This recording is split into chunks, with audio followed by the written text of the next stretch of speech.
এই হাড় দেখেন আপনি, মানে এত বিধ্বস্তভাবে পড়ছে, যেটাও হাড়, মানুষের হাড়। এখানে দেখবেন এই যে হাড়গুলো আছে।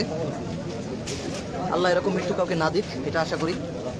কিন্তু যে দুর্ঘটনা হয়েছে এটা আসলেই বলে ভাষায় বোঝানো যাবে না। এগুলো হচ্ছে মানুষের হাড়গোড়, মানে দোতলা তিনতলায় বিধ্বস্তভাবে পুড়ে গেছে। মানুষ কোনো জায়গায় বাঁচার কোনো হয়েছিল না। এগুলো হচ্ছে মানুষের হাড়গোড়, মানে এটা বোঝার কোনো উপায় নাই যে এটা কি। শুধু প্রিয় দর্শক, আমি এতক্ষণ না থাকার কারণে আপনাদেরকে কিছু দেখাইতে পারি না, কারণ আমি পাইপ ধরা ছিলাম ওই ফায়ার কর্মীদের। আপনারা কোন জায়গা, আপনারা দেখতে পাবেন এ পর্যায়ে যে মানুষের মরদেহর ওই যে হাড় মগজ এগুলো শুধু বাকি আছে অবশিষ্ট, আর কিছুই বাকি নেই। আমরা এ পর্যন্ত 17 জনকে শনাক্ত করেছে, দেখছেন ওইভাবেই আছে। খাবার বাটি ভরাই আছে, বাটিগুলো পড়ে আছে, কিন্তু মানুষগুলো নাই, বুঝছেন। 17টা মরদেহ এখান থেকে উদ্ধার করা হয়েছে, এবং বাকি যারা আহত তাদেরকে বরিশাল, ঢাকায় এবং নেওয়া হয়েছে। এবং দেখতে পাচ্ছেন যে এখানে সবাই মানুষের হাড়গোড়, মানুষের মগজের মাথা পড়ে আছে। এই যে এটা হচ্ছে সর্বশেষ আপডেট আমার এখান থেকে। আমি একটু ব্যস্ত ছিলাম এই কাজ করার জন্য, কারণ আমার লাইভের চেয়েও এই কাজটা আমি দেখলাম যে জরুরি ছিল। এই হচ্ছে সেই ইঞ্জিন রুম, যেটা ব্লাস্ট হয়ে যাওয়ার কারণে এতগুলো প্রাণহানি হয়েছে।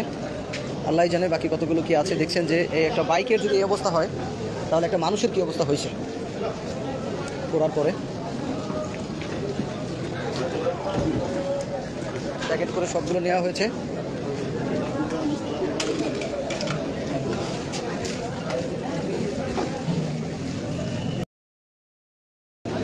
ভিডিও এক জিনিস আর সরাসরি এক জিনিস, আর আপনি বুঝতে পারবেন না যে আসলে এটা কি। এই যে দেখেন, কই মাথা, দেখি ভাই, দেখি বাচ্চার মাথা, বুঝছো, বাচ্চার মাথা। এই যে দেখেন, এটা হচ্ছে একটা মানুষের হাড়, দেখছেন এই যে হাড় পুরো এরকম কয়লা হয়ে গেছে। এই যে মাথার মগজ, এই হাড় দেখেন আপনি, মানে এত বিধ্বস্তভাবে পড়ছে, যেটাও হাড়, মানুষের হাড়। এখানে দেখবেন এই যে হাড়গুলো আছে। আল্লাহ এরকম মৃত্যু কাউকে না দিক, এটা আশা করি। কিন্তু যে দুর্ঘটনা হয়েছে এটা আসলেই বলে ভাষায় বোঝানো যাবে না। এগুলো হচ্ছে মানুষের হাড়গোড়, মানে দোতলা তিনতলায় বিধ্বস্তভাবে পুড়ে গেছে। মানুষ কোনো জায়গায় বাঁচার কোনো হয়েছিল না। এগুলো হচ্ছে মানুষের হাড়গোড়, মানে এটা বোঝার কোনো উপায় নাই যে এটা কি। শুধু হাড় পড়ে আছে এবং কয়লা হয়ে গেছে, দেখেন পুরা একদম কয়লার আকার ধারণ করছে মানুষের হাড়। এরকম পুরো জায়গায় ছড়িয়ে ছিটিয়ে আছে, বোঝার উপায় নাই কোনটা হাড় আর কোনটা আসবাবপত্র পুড়ে গেছে।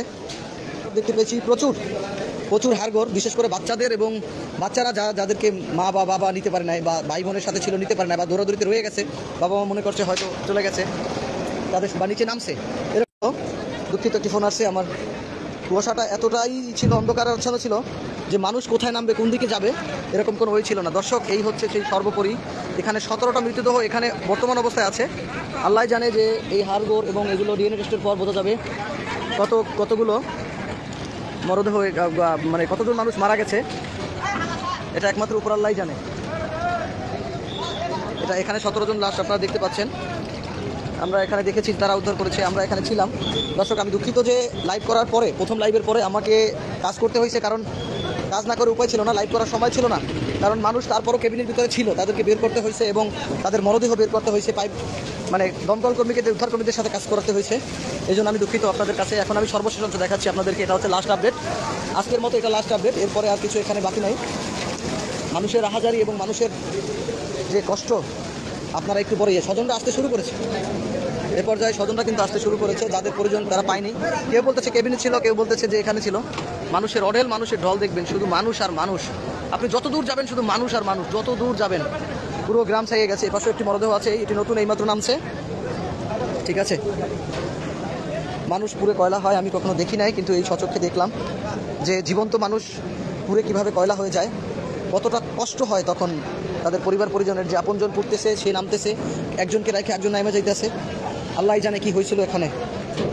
দেখছেন যে এই দেখেন, এই যে এটা ছিল মনে সম্ভবত চাল ছিল, কিন্তু পুরে চাল বাজার মতো হয়ে গেছে।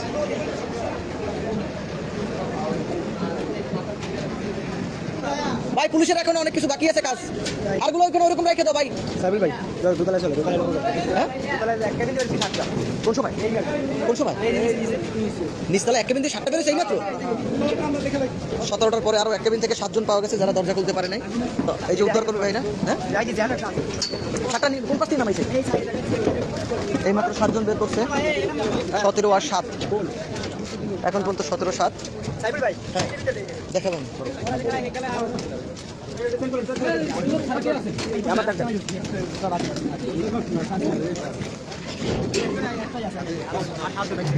একদম কয়লা দর্শক দেখেন, একদম কয়লা। আরে মানুষ মানুষ একদম কয়লা হয়ে গেছে।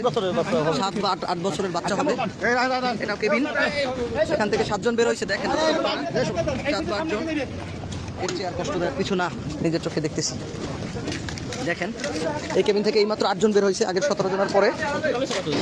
টোটাল হয়েছে আপনার 17 আর এখন হচ্ছে 7 বলছে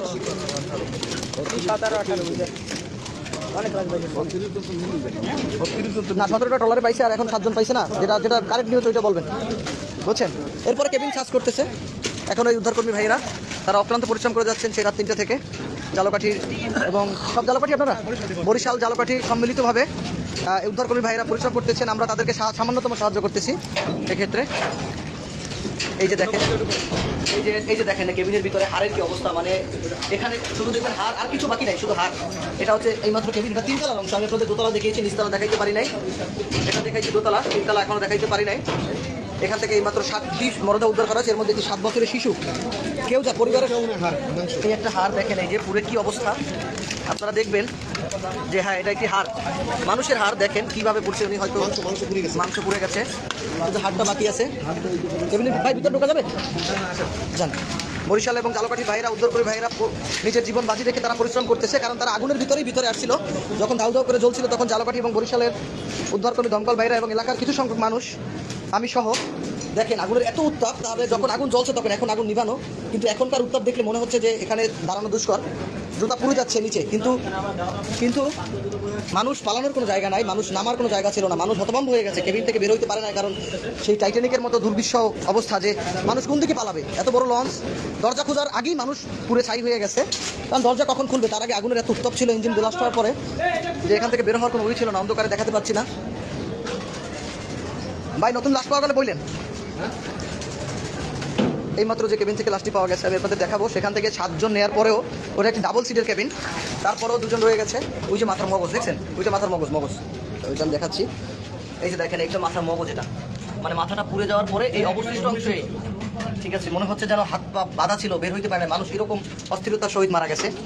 মানুষ বের হওয়ার কোনো উপায় পায় না। এটা যদিও সাইড কেবিন, এটাকে বলে স্টাফ কেবিন, কিন্তু তারপর মানুষ এখান থেকেও বের হইতে পারে নাই। তার মানে কতটা দুর্বিষহ এবং কতটা দুঃখজনক ছিল এই মৃত্যু, সেটা আপনারা দেখতে পাচ্ছেন। আমরাও ছুটে আসছি আগুনের খবর শুনে, কিন্তু জানতাম না যে এতটা ভয়াবহ। যদিও আমি কোনো সংবাদকর্মী নই, আমি সাধারণ জনগণ, তারপরও আমি চেষ্টা করছি মানুষের পাশে দাঁড়ানো।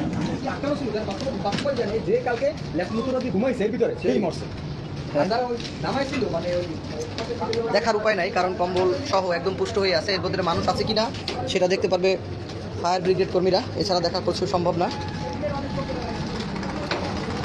প্রত্যেকটা কেবিন আমি আপনাদেরকে দেখাচ্ছি, এমনভাবে পুড়ছে মনে হচ্ছে যে ইচ্ছে করে এখানে এই লঞ্চটিকে পোড়া হয়েছে এমনভাবে। আর এমন একটা সময়, শীতের সময়, মানুষ ঘুম থেকে ওঠার সময় পায় নাই।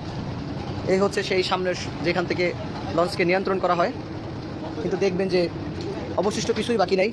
37 জনের মতো খবর পাওয়া গেছে, আমি নিজের চোখে দেখেছি 17 আর 7 জন, আর একটি বাচ্চা। এদিকে ঢোকা যাবে না, এদিকে হয়তো আরও হাড়গোড় পড়ে আছে। ভালো আছো ভাই তুমি?